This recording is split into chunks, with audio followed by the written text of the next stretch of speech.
Alors, on va parler un peu de Parashat Shavua, puis après, on va rentrer à Sarah Betevet ou le contraire. Plutôt à Sarah Betevet. Alors, demain, on va être le 10 Tevet. Et ce jeûne va commencer à l'aube, n'est-ce pas, le matin. Alors, il y a plusieurs chitotes, à quelle heure il commence. J'ai vu Ashkenaz, Sepharad. Différent, c'est comment calculer l'heure de l'aube, en fait. 6h09.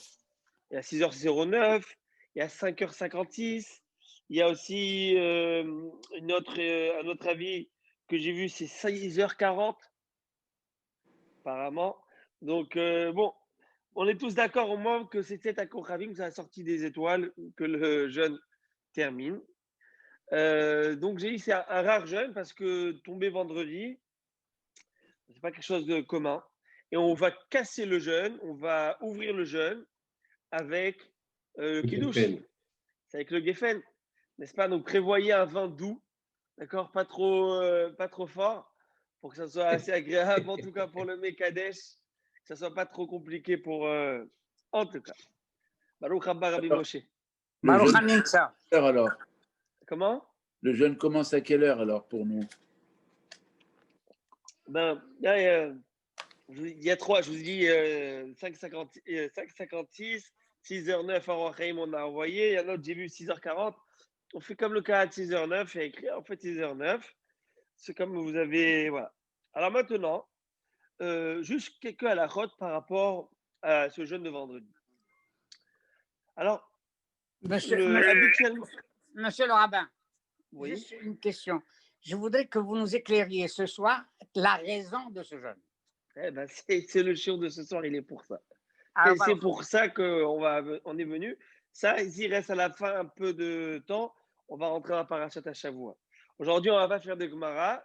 La Gemara, on va reprendre que Bezat Hashem à la rentrée, si Dieu veut, en 2021. En 2021, je pourrais être sûr. Avec le Covid-19, je ne sais plus si on est en 2019, 2020. Alors, fais attention, on a besoin de vous. Hein. On est là. Alors, ok. Alors voilà. Alors, par rapport déjà au bain, aux douches, c'est écrit dans le Mishnah Berurah que c'est bien d'être mahmir habituellement dans les jeûnes, à part le Tisha B'Av et Kippour, bien sûr, qui est d'ordre thoraïque, Tisha B'Av. En fait, il y a 4 jeûnes. Je vais expliquer qu'il y a 4 jeûnes d'ordre rabbinique. Les 4 jeûnes d'ordre rabbinique, c'est le jeûne, comme nous dit le Passouk, qui est un verset qui dit Tzom à Siri, Tzom à Revi'i, Hamishi. Il y a 4 jeûnes qui sont d'ordre rabbinique, qui sont autour d'une idée centrale, c'est la destruction du temple, le Beth Amikdash. C'est autour de cette destruction qu'on jeûne. Alors, le jeûne vous connaissez tous le jeûne du Tisha B'Av, d'accord, la destruction du temple, 9 Av. Là, on n'a pas le droit de se laver, de se doucher. Ça, c'est minadine, ça fait partie de la halakha. Ce n'est pas une coutume, c'est la halakha. Par contre, les autres jeûnes, comme écrit le Mishnah Berurah, Bal Nefesh, celui qui est rigoureux en mitzvot, celui qui est rigoureux dans la sensibilité des jeunes, et bien qu'est-ce qui se passe? Dans la sensibilité de l'idée, il est sensible à ce qui se passe, au deuil porté pour Jérusalem, pour Hammam et Amikdash. C'est bien de ne pas se doucher, mais ce n'est pas obligatoire. Tu as besoin de te doucher, te laver, tu reviens de voyage ou quoi que ce soit, tu peux te laver. Par contre, pour ce vendredi où ça tombe Erev Shabbat, l'Ichvot Shabbat, il n'y a même pas lieu d'être rigoureux. Au contraire, il faut se doucher et se nettoyer pour Shabbat, pour être propre pour Shabbat. A-t-on le droit de se raser, se couper les cheveux? On aura le droit de se faire la toilette comme il se doit, se raser, se faire beau. L'Ichvot Shabbat. Baruch Haba Rabbi Shalom. Et pour ceux qui sont déjà beaux, eh bien, vous faites plus encore. Maintenant, a-t-on le droit de goûter le plat de Shabbat? Hein, mais Rabbi Marco, votre épouse va faire, enfin toutes vos épouses, elle va faire le repas. Je ne sais pas si elle m'entend maintenant ou pas, mais en tout cas, elle va faire le repas de Shabbat. Elle prépare, je ne sais pas, le hotloued, je ne sais pas si vous l'avez ici, mais en tout cas. Alors, elle prépare. Alors, bravo si vous l'avez ici. Il faut goûter. S'il manque du sel, il n'y a pas de sel. Vous savez, voir, est-ce qu'on a le droit de goûter? Alors, pour les Ashkénazes, c'est problématique de manière générale dans tous les jeunes. Pour nous, les Séfaradim, le Shulchan Aruch tranche qu'on a le droit. Bien sûr, il faut recracher. Et pas boire. Et quand on dit goûter, c'est goûter, pas goûter pleine bouche. Ok, le gars, il prend. C'est goûter, puis après, vraiment, pour voir s'il y a le goût ou pas, et après, recracher s'il y a matière. Donc, on aura le droit pour goûter, voir si les matières sont bons ou pas. Maintenant, un malade qui ne se sent pas bien, alors, c'est pas besoin d'arriver au point comme Kippour où s'il ne mange pas, il peut l'homme atteindre sa santé au point où le pronostic vital va être engagé, enfin, il va avoir un problème. Ce n'est pas le cas. Là, toute personne qui est malade au point où il n'est pas bien, d'accord, au point où il doit prendre des médicaments, tellement il n'est pas bien, eh bien là, il a le droit de casser le jeûne. A-t-on le droit de manger la nuit, c'est-à-dire ce soir? Cette nuit, si je me réveille à 5 heures, prendre mon café au lait avec toute la. Alors, habituellement, le Zohar à Kadosh, il dit qu'on ne mange pas la nuit, même après le réveil. Ça, selon le Zohar. Mais selon la halakha stricte, on a le droit. Par contre, avant le jeûne, quand tu vas dormir, normalement, tu te réveilles après l'aube. Donc, toi, d'ores et déjà, tu as accepté le jeûne. C'est pourquoi c'est bien de faire une condition. Voilà, on se dit tous maintenant. Moi, je voudrais me réveiller avant l'heure pour prendre mon café au lait, prendre mes petits biscuits et prendre ce que je veux manger pour me préparer au jeûne et avoir les vitamines nécessaires pour le jeûne, n'est-ce pas? Alors, on le dit, si on fait un tnaï comme on a dit, on peut boire et manger durant la nuit. Ça, c'est au niveau halachot. Maintenant, parlons de ce jeûne, donc le jeûne du dit Tevet. Par contre, parlons du jeûne du Jitevet. Alors, là, je vous lis le pasouk dans Zecharia. Le fameux pasouk dans Zacharie. Kohamar Hashem Tsevakot. Ainsi Dieu a dit, c'est une prophétie. Ainsi Dieu a dit, Hashem Tsevakot. Tzom Revi, le 4e jeûne. Tzom Hamishi, le 5e. Tzom Shivi'i, le 7e. Tzom Asiri, le 10e. Yé les bêtes Yehuda, ils seront pour la maison de Yehuda. Les Sasson ou le Simcha pour la joie et la Simcha. Ou le Moadim Tovim, et ça sera des jours de fête. Au Pirshu Hazal, et Chachamim nous enseigne, ça veut dire le 4e jeûne, le 5e jeûne, que le Tzom réveillé, c'est quoi 4e? C'est le 4e mois. Et on compte d'où le mois depuis Nissan. Donc Nissan, Iyar, Sivan, Tammuz, le 4e mois, c'est 17 Tammuz. Bravo. C'est qui est le 4e mois. Le 5e mois, c'est quoi le 5e? C'est Tisha B'Av. Gedalia. Bravo. Non, le 5e, c'est Tisha B'Av, le 5e mois. Ah, Tisha B'Av, d'accord. Le Shevi, le 7e, c'est juste après Rosh Hashanah, c'est Tom Gedalia. Et le Hamishi, excusez-moi, et le Assyri, et le 10e, c'est le Jitevet. Et qu'est-ce qui s'est passé? Si on va parler en ordre de gravité, n'est-ce pas?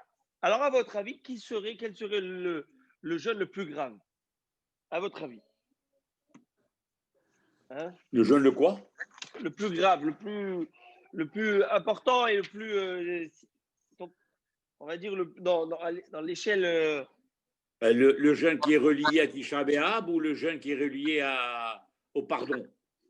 Eh bien, la vérité, c'est que comme j'ai dit, ces 4 jeûnes, ils ont un point commun. Ils tournent autour d'un thème central, c'est le Chouban Bet Hamikdash, la destruction du temple et de Jérusalem. Et tout celui qui s'endeuille pour Jérusalem, si sous Itamasos Kolamaitabilem Alea, plus tu t'endeuilles pour Jérusalem, plus tu portes le deuil, plus toi qui étais compatissant et qui était en train de partager ce deuil, tu partageras la joie de Yerushalayim, qui banné Bidikonen Bimera Biyamenu. Amen. Qu'elles sont reconstruites très rapidement, Bezat Hashem, avec la venue du Mashiach. Mais il y a. Alors, on va essayer de remonter un petit peu dans l'histoire juive, d'accord? Comprendre un petit peu toute l'histoire, comment c'est passé. Je vais essayer rapidement d'expliquer pour avoir une idée. C'est important de savoir quand est-ce que ça s'est passé, quelle période, qu'est-ce qui s'est passé le dit Tevet. Mais avant cela, on va rentrer un petit peu dans l'histoire, on va reprendre le Beth Amikdash. Le Beth Amikdash a été construit par qui? Le premier Beth Amikdash a été construit par Shlomo HaMelech, par le roi Salomon. Les fondations, on va dire, ont été déjà commencées et l'acquisition du terrain par le roi David, mais il n'avait pas le mérite de construire. Ce mérite a été donné à son fils Shlomo, le roi Salomon. Super. Tout allait bien, mais à un moment, malheureusement, les Israéliens ont commencé à chuter dans Torah Mitzvot. Mais avant cela, ça a commencé il y avait le roi, un des rois d'Israël, qui était la lignée directe de Shlomo, du roi Salomon, et de David Amelech. C'est le roi Hiskiyahu, Ézéchias. Hiskiyahu Amelech, un roi exceptionnel, un roi qui, la Gemara va dire de lui que bon Dieu a voulu faire de lui le roi Mashiach à son époque.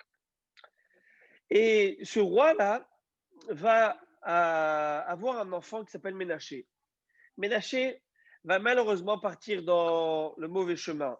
Il ne va pas suivre le chemin de son papa. Il faut savoir qu'à l'époque de son père, Hiskiya, les Béné Israël, les enfants juifs, connaissaient les sujets les plus profonds du chasse, du Talmud, de Touma et Tahara, de pureté et d'impureté. C'est incroyable. Je vais ouvrir une parenthèse qui est importante de savoir, parce que cette parenthèse va m'aider après à rentrer dans le shiur, à compréhension de choses. Il faut savoir que le roi Hiskiyahu Amelech n'avait pas d'enfant de base. Il n'avait pas d'enfant. Et pourquoi? Parce qu'il avait vu par prophétie qu'il allait descendre de lui le roi Ménaché. Ce roi qui était mécréant, qui a fait faire à Abodazar à tout le Ham Israël. Très grave ce qu'il a fait. Il a dit, moi je ne veux pas avoir d'enfant. Et le prophète Ishaïa, Isaïe, est venu le voir, il va lui dire, fais ton testament, demain tu mourras. Et tu ne vivras pas, ni dans ce monde, ni dans le monde futur. Pourquoi donc? Comme on l'a vu dans la Gemara traité Brachot que nous avons étudié ensemble, c'est que il lui a dit, tu n'as pas eu d'enfant. Et le bon Dieu, le premier mitzvah de la Torah, c'est d'avoir des enfants. Il veut dire, moi, je n'ai pas eu d'enfant pour une raison. Je me suis marié parce que j'ai vu que j'allais avoir un Oved Abodazara, un idolâtre. Et je ne veux pas faire avoir un enfant pareil. Il va lui dire, Bekafsha de Rahmana la malach, qui te permet de rentrer dans les comptes divins. Ce n'est pas tes problèmes, ce n'est pas ton problème. Bon Dieu t'a demandé d'avoir des enfants, tu fais des enfants. Tu as des enfants. Et tu les éduques de la meilleure manière que tu peux faire, ton maximum. Le reste, c'est pas ton problème. Ok. Et à un moment, il va tomber malade, il va être très malade. Et là, Hiskiyahu Amelech, on connaît tous la prière de Ézéchias, le roi Ézéchias. Il va prier, prier, prier. Mais avant ça, il va dire à Ishaïa, écoute, laisse-moi prier. Peut-être que je peux enlever la xéra, enlever le mauvais décret. Il va lui dire, c'est fini. Gvarnik xéra, xéra. Le décret a déjà été signé, décrété. Il va lui dire, termine ta prophétie et prends la porte, monsieur le prophète. Ainsi, moi, j'ai appris de mon agraire grand-père, David,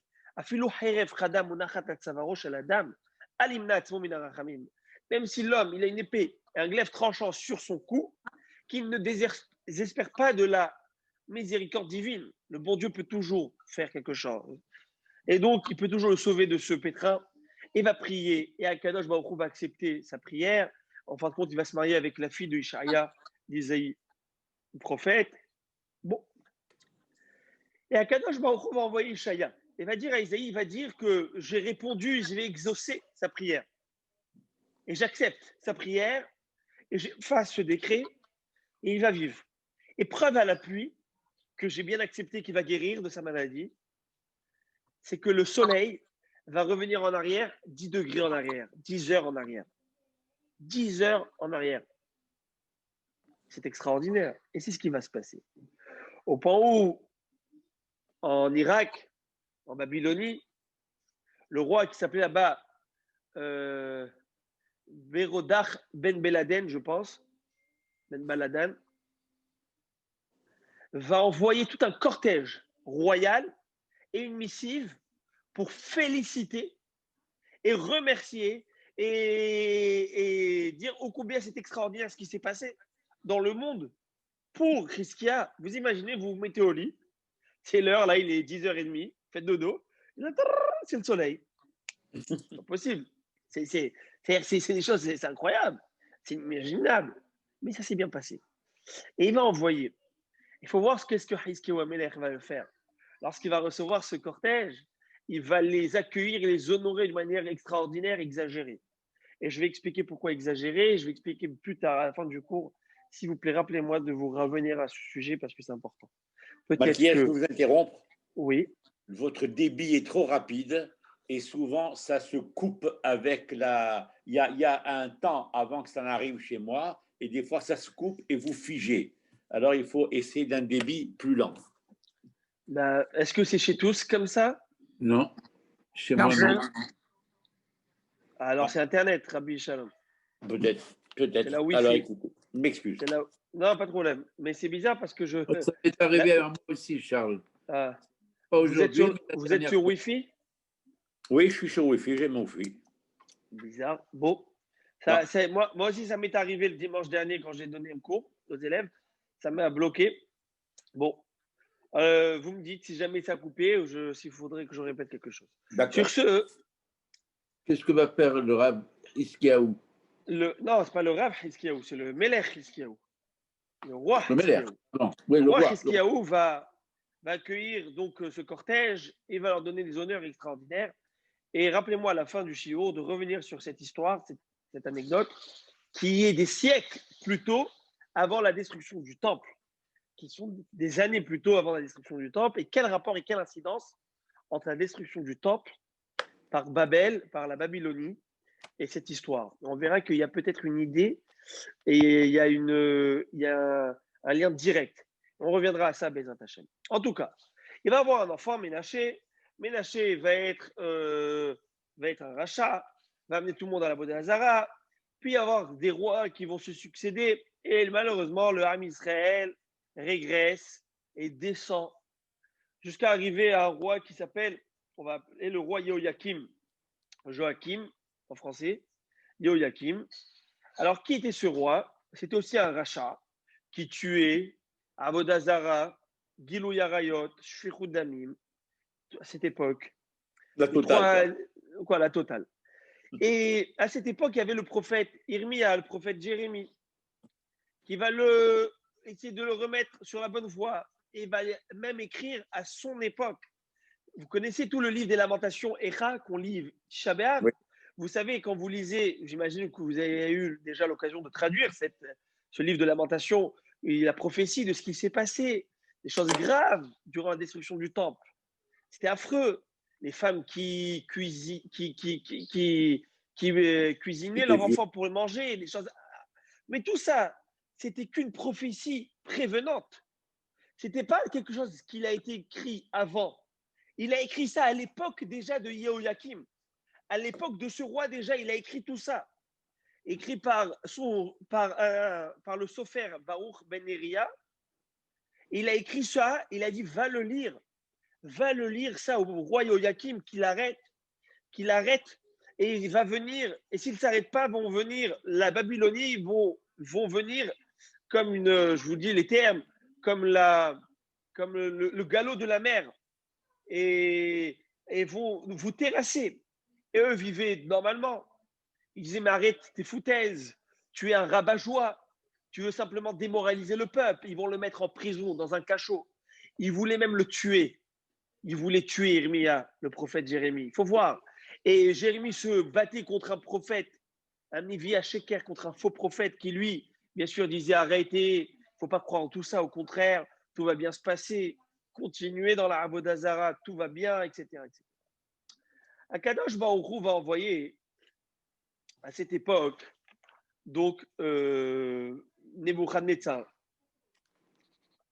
le roi de Babylonie, et parce qu'en fait, ce Joachim, j'ai oublié de vous dire, de base, il y avait eu une première, on va dire, une domination babylonienne sur la terre d'Israël à cette époque. Il y a eu déjà une domination. Mais lui, il ne va pas accepter, il va aller contre Joachim, il va aller contre Nebuchadnezzar, et ils vont le mettre, ils vont l'attacher avec des cordes, enfin des chaînes en fer. Et tellement c'était une personne douillée, une personne qui était très douillée, très noble, eh bien, il n'a pas pu supporter ce voyage. Il est mort dans ce voyage en Babylonie. Qui va être le roi à sa place? Ça va être Yehoiachim. Yehoiachim, le roi de Babylone, c'est-à-dire Nabucodonosor, va mettre Yehoiachim, son fils, comme roi. Il va dire, lui, il ne va pas se révolter contre moi. Pourquoi? Encore Yehoiachim, qui s'appelait au début Joachim, qui s'appelait au début Eliakim. Mais c'est le roi qui va lui changer le nom. D'accord? En fait, je vais rajouter quelques petits détails pour un petit peu agrémenter. C'est que Joachim s'est rebellé contre la Babylonie, parce il pensait qu'il allait être aidé par le pharaon qui vivait à l'époque en Égypte, qui s'appelait Paro Guerre.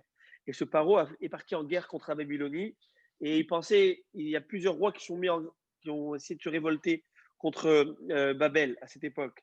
Mais donc Joachim pensait qu'il allait être aidé, si je ne m'abuse. En fin de compte, il a été laissé et délaissé par ce roi. Bon, le roi Joachim, qui n'était pas mieux que son père en termes de mitzvot, il va succéder à son père. Et lorsqu'il arrive, Nabucodonosor revient en Babylonie, on lui demande qu'est-ce que ses conseillers lui demandent à ses ministres, qu'est-ce que tu as fait? Il dit, ben voilà, j'ai exilé son père, il est mort, mais j'ai mis son fils à la place. Et vont lui dire, ses ministres et ses conseillers, tu sais que les chiens ne font pas de chat. Ça veut dire, tu penses bien qu'il ne fallait pas mettre son fils, il va lui aussi se révolter. Alors il a été l'enlever. Et là, lui, il n'a pas fait de guerre. Joachim, il s'est rendu tout de suite. Et dès qu'il s'est rendu, il a pris avec lui son épouse, toute la famille, mais il a pris tous les notables Nabucodonosor à cette époque. Là, c'était le grand exil qui s'est passé. Il a pris tous les notables, tous les grands de Jérusalem, les Kohanim, les grandes personnes. Et même à cette époque, si je ne m'abuse, le prophète Ézéchiel. C'est à ce moment-là que Yaheskel, un Navi, a été en exil pour aller à Bagdad, là-bas en Babylonie. C'est à ce moment-là. Il va y avoir donc deux grands prophètes. Il va y avoir Yaheskel à cette époque, et en Babylonie, et Jérémie. Qu'est-ce qui se passe? Qui va être le roi donc?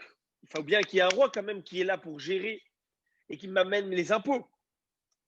Eh bien, il va y avoir un roi. Ce roi il s'appelait au début Matania. Et le roi Nabucodonosor va lui dire, tu t'appelles pas Matania, je change ton nom. Tzidkiyahu. Tu vas me jurer sur le nom de ton Dieu, toutes les Abodazara qu'il faut, que tu n'oseras pas te révolter. Et si tu oseras te révolter, voilà, le bon Dieu fera tzedek, la justice, et tu paieras le prix. Et attention à toi. Et donc, le prochain roi, et qui était donc le roi à cette époque, c'était Tzidkiyahu. Tzidkiyahu, qui était l'oncle aussi de Yehoiachin, savoir était de la ligne royale, famille royale. Et là commence une révolte. Là, va commencer une révolte. Il va être poussé par ses ministres à se révolter. Là, Nebuchadnezzar, il a dit, c'est fini. Dommage. Il va monter avec toute son armée à Jérusalem. Il va faire le siège. Quand est-ce que va commencer le siège? Le 10 Tevet. Le 10 Tevet. Et le prophète Yaheskel voit dans sa prophétie, lui qui est en Babylonie, il dit, Hachem lui dit, il fait une prophétie il lui dit maintenant, en ce moment-là, le roi de Babylonie, Babel, vient d'assiéger Jérusalem.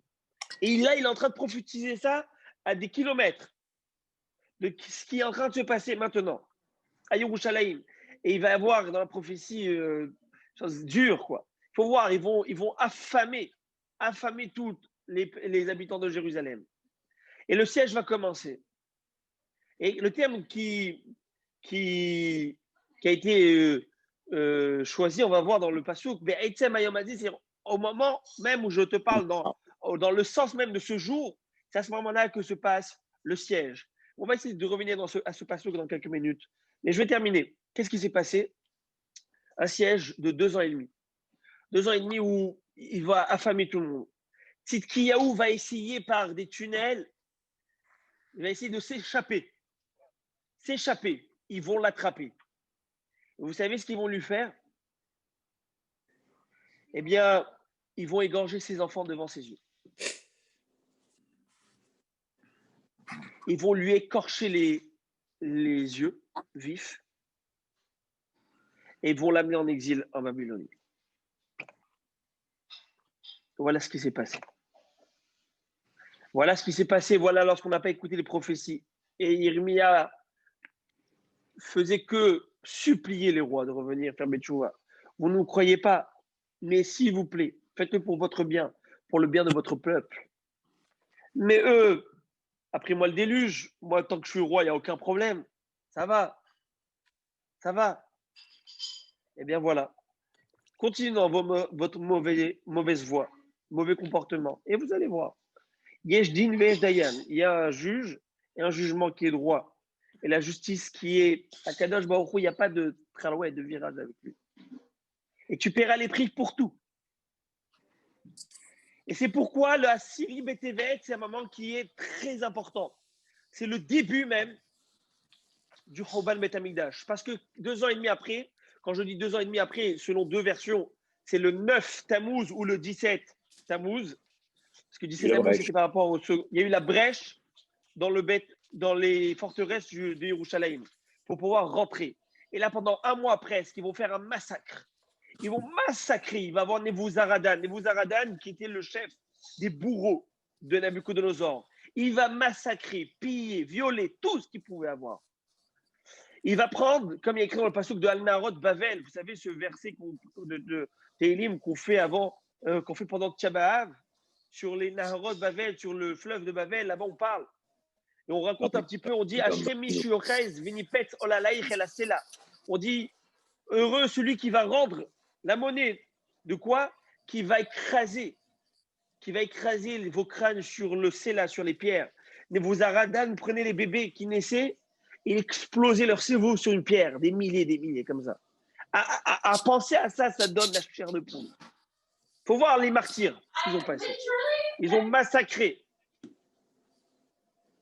Ça, c'était des gens cruels. Cruels. Nebuchadnezzar était un homme cruel.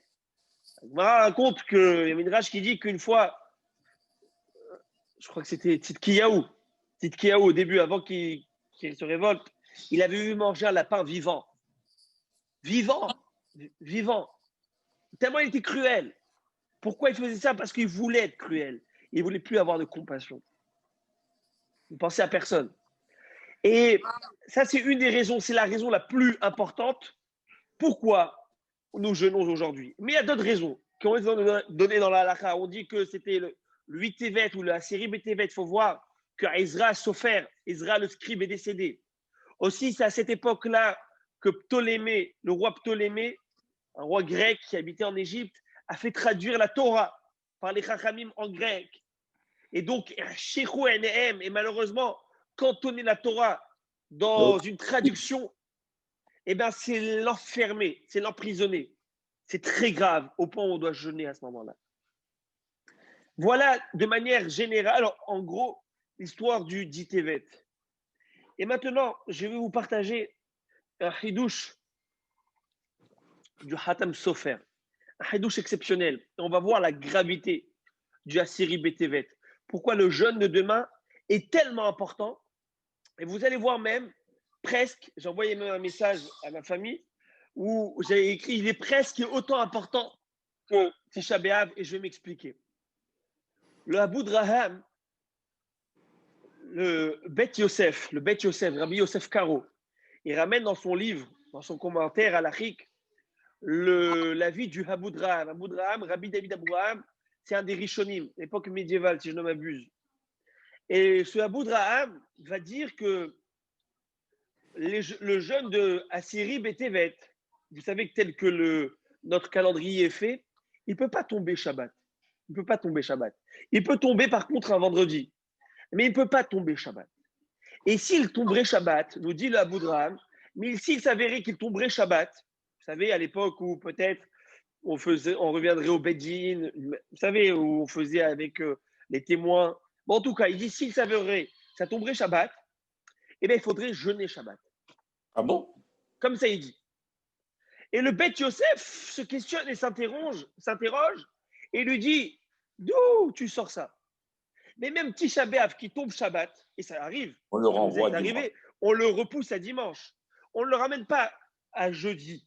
On ne l'avance pas à jeudi comme le Ta'anit Esther. Vous savez, Ta'anit Esther, ça tombe, n'est-ce pas? Ça tombe Shabbat, on le décale ou on l'avance plutôt à jeudi. Parce que Ta'anit Esther, c'est un jeûne de simcha, de joie. Au contraire, Ça rappelle la joie de la guerre contre nos ennemis. Mais Tisha B'Av, c'est quoi? C'est le rappel du deuil. C'est une pouranout. Une pouranout, la Gemara va dire Agdoum et pouranout à l'omer diminan. Avancer un malheur et une douleur, c'est pas bien d'avancer ça. Au contraire, on veut repousser ça. Donc, on le repousse à dimanche. Mais si ça tombe Shabbat, on ne jeûne pas Shabbat. Tandis que la Boudraham nous dit que s'il s'avérait que le dit Tevet devrait tomber un Shabbat, et ben on aurait dû jeûner Shabbat. Et la question est pourquoi? Pourquoi jeûner Shabbat? Comment ça se fait? Qu'est-ce qui est si grave? Et il y avait une preuve. Il y avait une preuve du verset où le verset dit où lorsque Dieu va prophétiser à Yecheskel, plutôt Yecheskel va prophétiser, où Dieu lui dit que au moment même, dans l'essence de ce jour où je te parle, mais c'est-à-dire au moment même de ce jour où je te parle, eh bien, je vais vous lire même j'essaie de trouver le pasouk même, n'est-ce pas? Comment c'est écrit? Bon, mais en ce jour même. En ce jour même, on retrouve où ce même terme? Vous savez, Kippour. Kippour, on dit le jour même de Kippour, vous devrez juger. Et Kippour, ça arrive, ça tombe Shabbat. C'est le seul jeûne qui tombe Shabbat et on jeûne. Alors, de la même manière que Kippour, qui est thoraïque, et a écrit devrait jeûner, et bien ainsi, on devrait jeûner pour le Assyrie Betevet. Et le Beth Yosef, Rabbi Yosef Karo, lui, reste en étonnement. Il faut comprendre la Boudraham. La Boudraham, c'est un des plus grands rishonim extraordinaires. Et qu'est-ce qu'il vient nous dire ici? Ce n'est pas d'ordre halachique, parce qu'aujourd'hui, ça ne tombe pas Shabbat. Mais si ça s'avérerait, ici, on va comprendre quelque chose de plus, la leçon. On va comprendre surtout la grandeur de ce jeûne et l'importance qu'a ce jeûne. Et il explique comme ça, le Hatam Sofer. Le Hatam Sofer, n'est-ce pas, Tzaddik, Kadosh Livracha, il a toujours des hidushim extraordinaires. Vous savez, le Rav David Sabah, grand-père de mon épouse, le chérit énormément, le ramène énormément dans ses discours, le Hatam Sofer. Bon, le Hatam Sofer, j'ai beaucoup de livres à lui. C'est derrière moi. Quel grand, en tout cas. Et il va donner un hidush extraordinaire. Il va dire, on va comprendre. Qu'est-ce qu'il y a le jeûne du dit Tevet? Et l'accrocher, mettez la ceinture, décollage. Ça, c'est le Rav Abou Ahmad qui non, cite. la Boudraham, le Rabbi David Aboudraham, lui, de l'époque médiévale. Le Hatam Sofer, ça fait environ 2 siècles, n'est-ce pas? Il vient expliquer c'est quoi l'idée. Qu'est-ce qu'il y a l'idée? Pourquoi, si ça tomberait Shabbat, qu'est-ce qui est important? Et il explique comme ça, en fait. Que, vous savez, dans le Ham Israël, lorsque nous fêtons une fête, on n'est pas simplement en train de commémorer un événement qu'il y a eu, mais on est en train de vivre une expérience du temps. Et je m'explique. Rosh Hashanah, on revit l'événement. Rosh Hashanah, Dieu nous juge. Le premier Tishri, c'est le premier Tishri où il nous juge. Kippour, il nous pardonne. Pessah, c'est comme si que le bon Dieu est en train de nous libérer, c'est-à-dire que toute l'énergie de la libération qu'il y a eu à l'époque, cette même énergie divine est là aujourd'hui. Qu'est-ce qui s'est passé le 10 Tevet? Ils sont venus faire le siège. Faire le siège, c'est ces Babyloniens, les Shaïm. Mais là, vous savez que ici-bas sur terre, personne ne peut sur le Ham Israël ou sur personne si ça n'a pas été décrété là-haut. Le bon Dieu et son tribunal, le tribunal céleste, s'est réuni. Et à ce moment-là, à Kadosh Baruch, ils ont débattu. Et il a décidé, le dit Tevet, que la finalité de ce siège, c'est Tisha B'Av. La quoi là? La finalité et la conséquence de ce siège, c'est le 9 Av. C'est Hurban Bet Amidash et la destruction du temple. Ça veut dire que la destruction du temple était déjà écrit en filigrane, était déjà gravé, était déjà, on va dire, décrété le 10 Av. Au moment où on a donné le droit à la Babylonie d'assiéger le Ham Israël. Et donc, Le 9 Av n'est que le produit et la conséquence et l'impact du jugement céleste du dit Tevet. C'est pas un peu dangereux ce que vous êtes en train d'avancer? Non. Alors, je vais C'est vous beau. demander une question. Je vais terminer avant de rentrer dans ça. Il faut comprendre une chose. La Gemara nous dit que si une personne a eu, on n'a pas le droit de jeûner Shabbat, vous le savez tous, on ne peut pas jeûner Shabbat, de manière générale. Mais si une personne a eu un mauvais rêve, vous savez, il y a des rêves, la Gemara va dire qu'il faut jeûner pour effacer ce rêve. Au point où la Gemara, dans le traité Shabbat, si je ne m'abuse, nous dit que caché ta'anit la halom, qui est la ni'oret. C'est-à-dire que le jeûne est aussi bien et aussi bon pour enlever et atténuer le mauvais présage d'un rêve que de la laine dans le feu. Vous savez, vous prenez un peu de laine, du duvet et de la laine, vous mettez devant quelques braises, il prend fort en une seconde.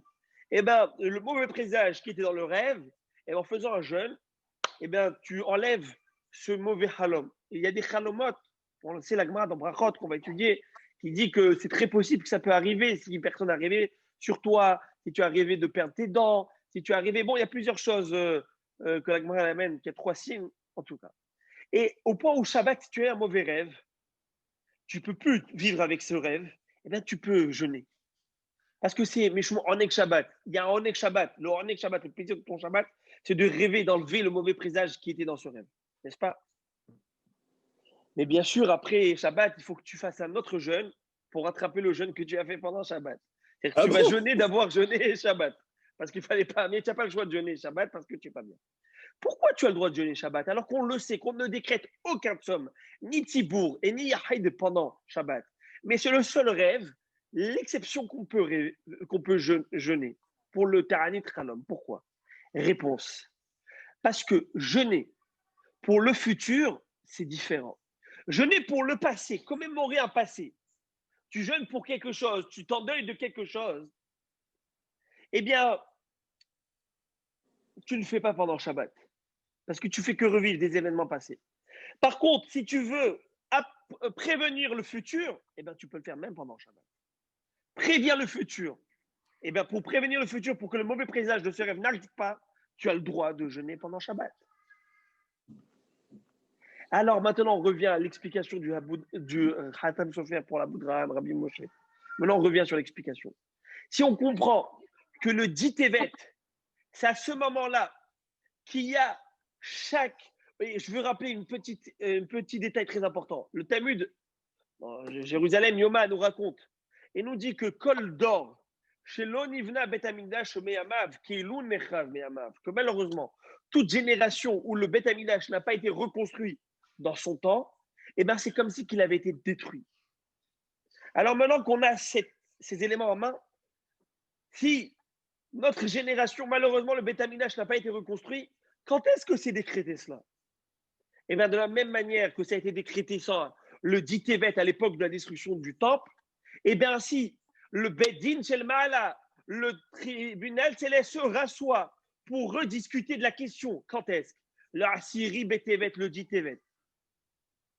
Et donc, si c'est à ce moment-là qu'il va discuter de savoir qu'est-ce qui va se passer, est-ce que malheureusement le Tisha B'Av futur, il va y avoir reconstruction ou destruction, ou Be'ezrat Hashem, une reconstruction, ou le contraire, Shalom, c'est à ce moment-là que le présage, entre guillemets, c'est à ce moment-là que le conseil et la décision va être décidée, de la même manière que ça a été fait à la première fois. Et donc, si ça tomberait Shabbat, nous dit le Khatam Sofer, on comprend le Haboudraham qui nous dit si ça tomberait Shabbat, de la même manière que j'ai le droit de jeûner pour un Ta'anit Khalom, pour un rêve, parce que je veux annuler le mauvais présage, ainsi maintenant je veux supplier à Kadosh Baruch Hu d'annuler le mauvais décret, Chadve Shalom, si ça s'avérait, d'avoir ce mauvais décret de ne pas reconstruire le Beth Amikdash. Et c'est pourquoi même si ça tomberait Shabbat, on viendrait à jeûner même pendant Shabbat pour le dit Tevet, et non pas pour le Tisha B'Av, parce que Tisha B'Av, ce n'est que le fruit du passé. Tandis que le dit Tevet, c'est à ce moment-là qu'est en train de se passer toute la justice, le jugement divin, à savoir est-ce que le Beth Amikdash va être reconstruit ou pas. Et lorsqu'on comprend ça, Alors maintenant, on voit différemment le dit Tevet. Pour moi, c'était un hidouche quand je l'ai étudié. Pour moi, c'était un hidouche. Et maintenant, je comprends quelle est l'importance de ce jeûne. On a dans nos mains, demain, la possibilité de fendre les cieux par notre prière, de dire à Kadosh Baruch Hu, on veut te revoir. On veut te revoir. On ne veut plus voir Shrinta Begaluta. On ne veut plus voir la Shekhinah dans l'exil. Ce n'est pas pour le Covid ou pour autre chose, mais c'est pour toi, Kadosh Baruch Hu, qui est loin de tes enfants. Combien de temps encore tu vas être en exil? S'il te plaît, reconstruis le Beth Amidash pour toi. S'il te plaît, que la clémence divine, que la miséricorde divine déborde et fasse que cette année, Bezat Hashem, demain, il ne va pas avoir un mauvais décret, mais au contraire un bon décret. Et qu'on pourra faire, comme il y a écrit dans le Passouk, dans le Zacharie, que ces jeunes vont devenir un jour, ils vont être changés et transformés en Sasson, Simcha ou Moadim Tovim, la joie de la Simcha et l'exaltation et des bons jours, des jours de Yamim Tovim. Alors, Bezrat Hashem, voilà l'idée, voilà qu'est-ce qu'il y a de si grand par rapport à la série B TV. Et maintenant, à la fin du shiur, je vais venir un petit peu pourquoi. Et bien, pourquoi c'était les Babyloniens qui ont eu malheureusement le mérite de faire une chose pareille. Et on va essayer d'expliquer. Mais avant ça, je vais écouter Rabbi Moshe. Vous avez dit tout à l'heure que Tisha B'Av a été décrété Asara B'Tevet. Selon ce que nous dit le Hatam Sofer. Quelques siècles avant. Oui. Non, pas quelques siècles avant. On est 2 ans. Avant. Oui, tout à fait. Okay.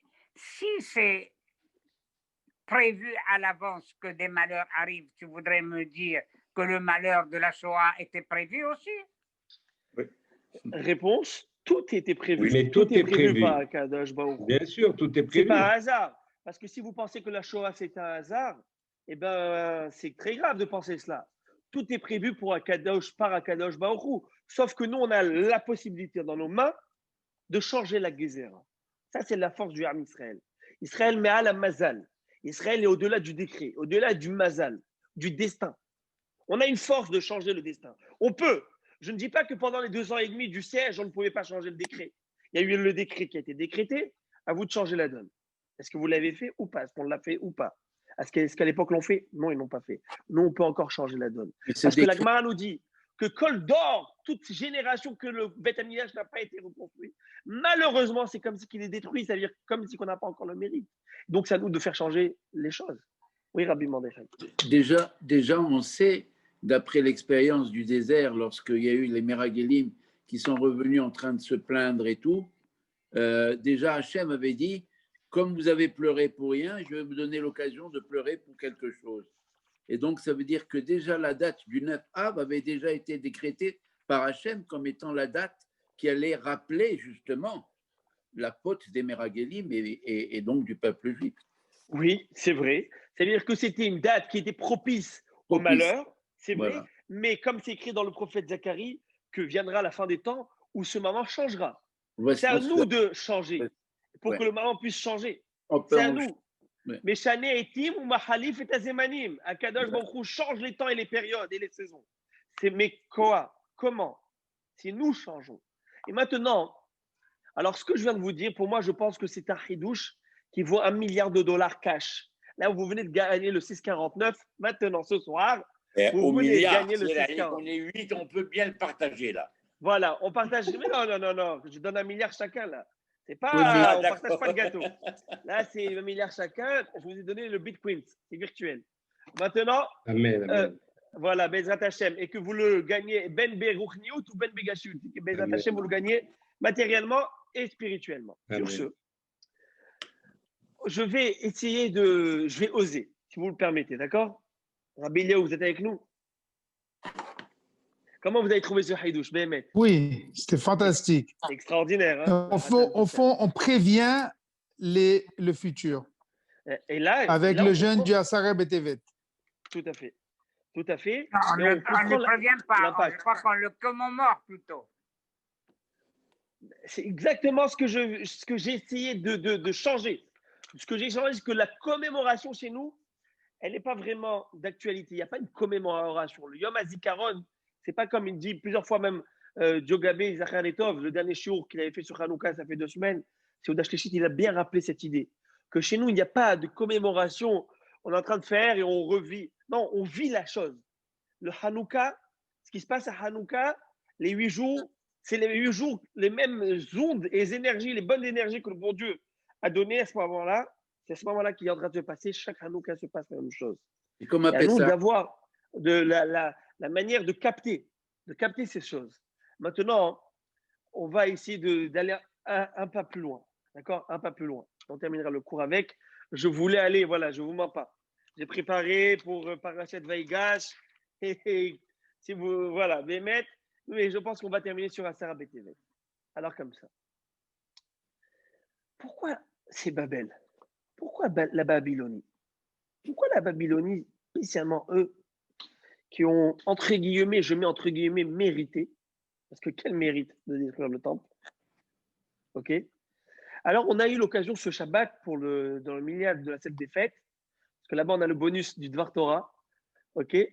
On a fait là-bas un petit Dvar Torah et on avait expliqué que le roi Nabuchodonosor, avant qu'il soit roi, c'était un simple scribe du roi, de fameux roi Baradar Ben Baladen, celui qui avait écrit cette missive à l'époque pour le roi Ézéchias, qui est tombé malade, puis après il avait guéri, le soleil est venu 10 heures en arrière, comme je l'avais expliqué. Il avait fait 3 pas pour le bon Dieu, parce que la missive a été écrite de cette manière. Paix sur toi, roi de Jérusalem, paix sur toi, ville, cité de Jérusalem, paix sur toi, le Dieu des Juifs. Et lorsque lui, qui est parti en vacances, Nabuchodonosor, a entendu que la missive a été écrite de cette manière, il va être outré, il va dire, mais d'abord on parle du Dieu, après de la cité, et après du roi, il y a une hiérarchie. Et il va faire 3 pas pour aller changer la missive, jusqu'à que Gabriel Amalar, déguisé par notre ministre, est venu lui dire, c'est bon, l'erreur a été corrigée.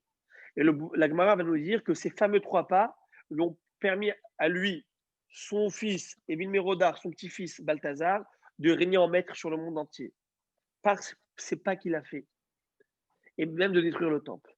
Et il allait faire un 4e pas, et Gabriel a arrêté. Donc, je vous avais dit que c'est qui le 4e pas? Il a commencé, mais il n'a pas terminé. C'était le début de la vie de Vashti, sa dernière petite fille. Et heureusement qu'il a arrêté, parce que si Vashti avait terminé son règne, il n'y aurait pas eu Esther. Et s'il n'y avait pas eu Esther, il y aurait eu Aman, et vous connaissez la suite. La Misra ne serait pas là aujourd'hui.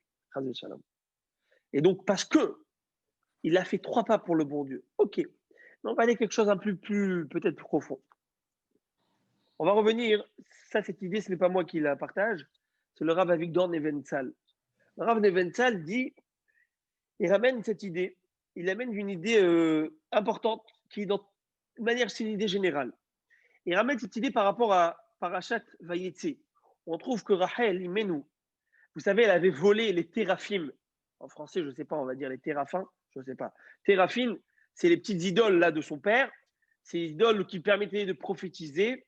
Elle avait peur que son père voie qu'il s'était enfui. Elle les a volées. Elle va les mettre en dessous du karagamal, en dessous de la chaise, du siège là du chameau. Elle va même s'asseoir dessus à l'endroit même de la nudité d'une femme. N'est-ce pas? Elle va dire à son père, j'ai mes règles, quoi. Je peux pas me lever. Donc, elle a mis dans l'endroit sale et elle les a écrasés. C'était une genre de Abodazara. On ne va pas rentrer dans tout cela. Le Rabbeinu Behaye, si vous voulez savoir ce que c'est les téraphim, il amène toute une série d'explications. Mais ce n'est pas là l'idée. L'idée, c'est que pourquoi elle a fait ça? Elle a fait ça parce que, au contraire, pour enlever les forces et les mauvaises ondes, ce qu'on appelle les kohot atuma, les forces de Touma et maléfiques contre ce genre de choses, il faut les déshonorer. Il ne faut pas leur donner de place. Il ne faut pas leur donner il ne faut pas les mettre sur un piédestal. Si tu les écrases et tu montres que ce n'est rien, de la même manière que tu écrases, de la même manière que tu piétines, de la même manière que tu annules le hamet et que tu dis que Kéafar des Harak, tu fais un bitoul, tu dis ce hamet pour moi il est dévalorisé et je le considère comme de la poussière, eh bien si le Yetzer Hara et ses forces maléfiques Si tu lui donnes de la place, eh ben, il va prendre sa place. Si tu ne donnes pas de place, il n'aura rien. Et ses forces ne viennent que par ta considération. Tu les considères, ils auront de la force. Tu ne les considères pas et tu les dévalorises, ils n'auront pas de. Maintenant, quel rapport avec ça? Je reviens quelques années plus tôt, quelques générations plus tôt. Le roi Ézéchias. Le roi Ézéchias va avoir un cortège royal qui vient de Babylonie directement, du roi Berodach Ben Beladen, et qui vient le féliciter de ce qui s'est passé de ce miracle, de sa guérison et de ce miracle, combien le bon Dieu l'aime au point de lui faire un miracle pareil. Et là, je vous ai dit qu'il va lui ouvrir toutes les portes. Il va lui montrer ses trésors, le trésor royal, le trésor du Beth Amikdash. Il va lui ouvrir le Kodesh HaKodashim. Le Midrash va lui dire qu'il va lui montrer même le rouleau de Torah du Kodesh HaKodashim. Il va leur montrer tout. Tellement il était fier. Fier que ces gens de loin, la puissance mondiale est venue me voir. Et là, le prophète Isaïe lui demande, il a écrit dans le Midrash que même c'est sa femme à Ézéchias qui leur a servi à boire et à manger. Imaginez. Mais pourquoi? Tu peux les gâter.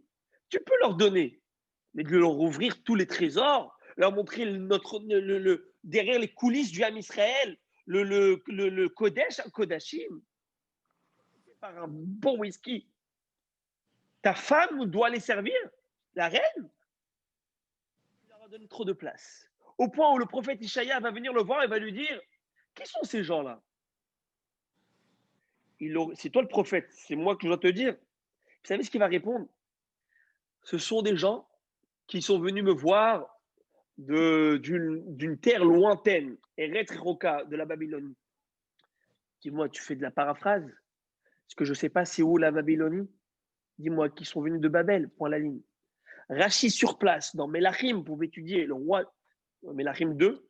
Rachi va me dire, à ce moment-là, il a eu de la gave. Il a dit, tu sais, ils sont venus de loin pour moi. Pour moi. À Kadosh Baruch Hu, à ce moment-là, il a décrété la destruction du temple. Maintenant, à ce moment-là, cette génération, et je vais vous dire les paroles graves du prophète Isaïe. Il va lui dire,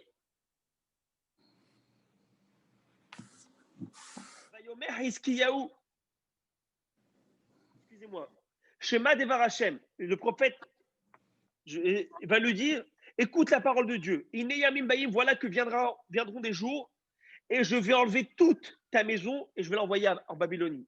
Et plus rien ne va être épargné. Ainsi Dieu a dit. Et de tes enfants qui viennent de toi, ils seront des majordomes et des serviteurs et des esclaves en Babylonie. Et là, le roi Ézéchias va lui dire, j'entends ce que tu m'as dit. Et moi, tant qu'il va avoir la paix et la justice dans ma génération, ça va. Et là, je ne veux pas entrer dans tous les détails, c'est très intéressant que ça veut dire. Après moi, le déluge, tant que chez moi, il ne va pas y avoir, c'est bon. C'est pas ça. C'est que Bémet, vous pouvez voir dans le Midrash et dans les commentaires, c'est qu'il a fait une teshuva complète. Il a demandé à lui et la future génération aussi de repousser cette Gézéra et d'enlever cette Gézéra. Et donc, cette Gézéra a été enlevée et repoussée de génération en génération par le biais et la force de leur prière. Mais pourquoi c'est la Babylonie qui a le mérite? Tu as donné trop de place à Babel. Tu donnes de la place au Yetzer, tu donnes de la place à Babel, et bien ils te marcheront dessus. Et ça, je ne veux pas rentrer dans le problème géopolitique. Mais la Torah nous apprend une chose. C'est sage donner à chacun sa place, et il faut savoir donner sa juste place, pas plus. Tu lui en donnes trop, il te marchera dessus, il t'écrasera. Et malheureusement, c'est incroyable, mais vrai. C'est que parce que Hiskiyahu Amelech va, entre guillemets, trop donner à ce cortège royal, trop donner de kavod, au point où il va avoir une petite étincelle qui brillait en les voyant, il va avoir les yeux qui brillaient, qui pétillaient en voyant Bavel qui vient me voir. C'était la technologie, c'était la force, c'était la puissance mondiale. Quoi? Vous venez me voir à moi et vous tu te rapetissis devant eux, et bien malheureusement, c'est ça qui va se passer. Et là, on voit une chose. On apprend que c'est pareil dans tous les chemins divins, dans tout notre service et de Avodat Hashem. Le Yetzer Hara et le Satan, ou même nos ennemis, physique et spirituelle. Tu lui donnes trop de place, eh ben, il va t'écraser. Et je sais que même médicalement parlant, on a vu qu'une personne qui est, en tout cas des témoignages, il y a un côté psychosomatique, il y a un côté où une personne, si on le laisse sombrer dans sa maladie, tu ne vas pas t'en sortir, tu ne vas pas faire, tu ne vas pas clète. Il ne va pas avoir les forces de se battre. Parce que pour toi, tu as laissé tomber. C'est plus fort que moi. Mais tu peux, ton corps, ton sérène, peut contrer quoi? Contrer les mauvaises ondes, contrer le etc., contrer tes ennemis, à une seule chose. On apprend du Hametz. Ne lui donne pas sa place. Tu lui donnes sa place, tu lui laisses trop, et ben, vous savez, c'est comme de l'eau. Il prend toute la forme qu'on lui donne, tout l'espace qu'on lui donnera. Ça rentre et ça s'infiltre. Voilà, c'est ça l'idée de Asara Betevet. Asara Betevet, c'est que n'oublions pas qui nous sommes. Nous sommes le Ham Israël. Ham Ségoula. Ham Ségoula. Et personne n'arrive à cela. Nous n'avons rien à envier de personne. De personne. Akadosh Baruch Hu, s'il nous a aimés, ce n'est pas pour notre chorma technologique ou autre chose. C'est parce que nous, on a adoré Akadosh Baruch Hu, on ne l'a jamais lâché. Et ça, c'est l'idée. Alors, on terminera ce shiur en disant à Kadosh Baruch Hu, s'il te plaît, fasse que cette année, ça soit l'année de la Géoula, l'année de la Simcha, l'année où le pasouk de Zacharie, ce pasouk va s'appliquer, où on va être méchané, mais à père. Tous ces moments de tsar, de Sasson, en Sasson et Simcha. Vous savez, on ne sait pas ce que c'est. On est en train de passer le Covid, les mutations, on va rouler. On ne sait pas que peut-être là, Akadosh Baruch Hu est en train de préparer la venue du Mashiach. Et de la même manière, pour parler un peu de Parashat Hashavua, je termine, de la même manière que Yosef va dire Ani Yosef, je suis Yosef, et toutes les questions qu'avait, ces grands mystères qu'avait sont tombés, parce qu'il a dit Ani Yosef, ainsi Akadosh Baruch Hu, lorsqu'il va dire Ani Hashem, Elokechem, je suis Hashem, votre Dieu, qui aujourd'hui vous fait sortir de cet exil, toutes les questions n'auront plus lieu d'être. Shabbat Shalom et Tzom Kal. Hazak Baruch. Shabbat Shalom. Shabbat Shalom. Hazak Baruch. Brouchim Tiyu. Hazak Baruch. Brouchim Tiyu.